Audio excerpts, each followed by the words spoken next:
ನಮಸ್ಕಾರ, ನಾನು ನಿಮ್ಮ ಅರುಣ ರಾಜ್ಪೂತ್. ಸದ್ಯ ಇದೊಂದು ವಿಡಿಯೋ ನೀವು ನೋಡಿದ್ರೆ ನಿಮಗೆ ಗೊತ್ತಾಗುತ್ತೆ. ಇದು ತುಮಕೂರಿನ ಮಧುಗಿರಿಯಲ್ಲಿ ಕಾಣಿಸಿಕ್ಕಿರುವಂಥ ಒಂದು ವಿಡಿಯೋ. ಇದು ರಿಯಲ್ ದೆವ್ವದ ವಿಡಿಯೋ ಅಂತಲೇ ಹೇಳಲಾಗುತ್ತೆ. ನಾನು ಇದು ಕಮೆಂಟ್ ಸೆಕ್ಷನ್ಗಳು ತುಂಬ ತೆಗೆದು ನೋಡಿದೆ.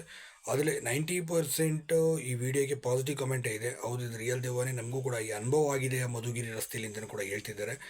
ಬಟ್ ಅಲ್ಲಿ ವಿಡಿಯೋದಲ್ಲೂ ಕೂಡ ಸ್ಪಷ್ಟವಾಗಿ ನೀವು ಗಮನಿಸ್ಬೋದು, ಅಲ್ಲಿ ಕಾಲು ಕೂಡ ಸರಿಯಾಗಿ ಕಾಣ್ತಿಲ್ಲ ಮತ್ತು ಮುಖನೂ ಕೂಡ ವಿಕಾರವಾಗಿ ಕಾಣ್ತಿದೆ. ಇರ್ಬೋದು, ಮೋಸ್ಟ್ಲಿ ಇದೇ ಆಕಾರದಲ್ಲಿ ಆತ್ಮ ಇದೆಯೇನೋ ಅದು ಗೊತ್ತಿಲ್ಲ.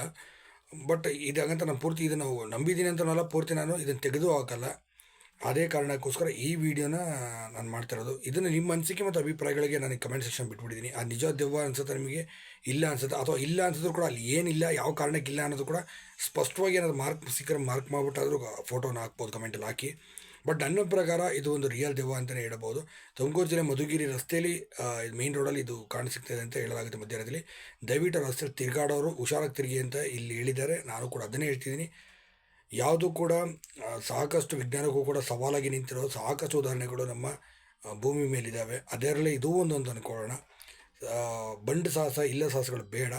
ಆದರೆ ಮಧ್ಯರಾತ್ರಿಲಿಂದ ಆ ರಸ್ತೆಯಲ್ಲಿ ಹೋಗ್ಬೇಕಾದ್ರೆ ತುಂಬಾ ಕೇರ್ಫುಲ್ಲಾಗಿ ಹೋಗಿ. ತುಂಬಾ ಒಬ್ಬೊಬ್ಬರೇ ಹೋಗ್ಬೇಡಿ, 2-3 ಜನ ತೀರಾ ಅನಿವಾರ್ಯ ಹೋಗಬೇಕು ಅನ್ಸರು ಹೋಗಿ. ಹಾಗೆ ಈ ವಿಡಿಯೋ ನನ್ನ ಪ್ರಕಾರ ನಿಜವಾದ ದೆವ್ವ ನನಗೆ ಅನಿಸ್ತದೆ. ನಿಮಗೆ ಅನಿಸುತ್ತೆ ಅನ್ನೋದು ಕೂಡ ಕಮೆಂಟ್ ಸೆಕ್ಷನ್ ಕಮೆಂಟ್ ಇದೆ. ಕಮೆಂಟ್ ಮಾಡಿ, ಲೈಕ್ ಮಾಡಿ, ಶೇರ್ ಮಾಡಿ. ಧನ್ಯವಾದ.